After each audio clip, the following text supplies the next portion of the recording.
umambon pa. Nilabas ko po si Rosa para sana makapaglaro dito sa damuhan.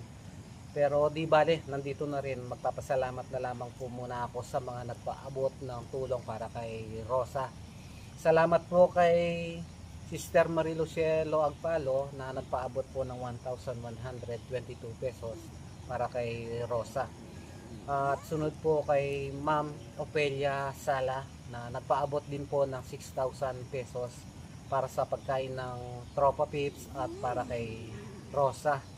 At sunod, nagpaabot din po si Sir or Ma'am Godiva More ng 3,000 pesos para po maidala ko si Rosa sa vet para malapatan po ng gamot. Salamat po. Bali, ang nalikom ko po na pera para kay Rosa ay 10,122 pesos. Maraming salamat po. Bali, next week siguro i-schedule ko po siya para mapatingin. Ayun. Salamat na rin po sa mga nagpa-super chat kina Ma'am Sophia Wilson, kay Ma'am Sunday, kay Sir Mengo.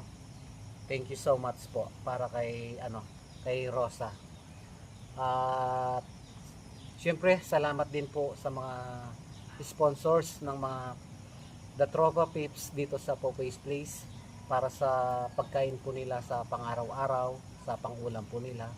Salamat po sa mga nagmamahal sa kanila. Ayan.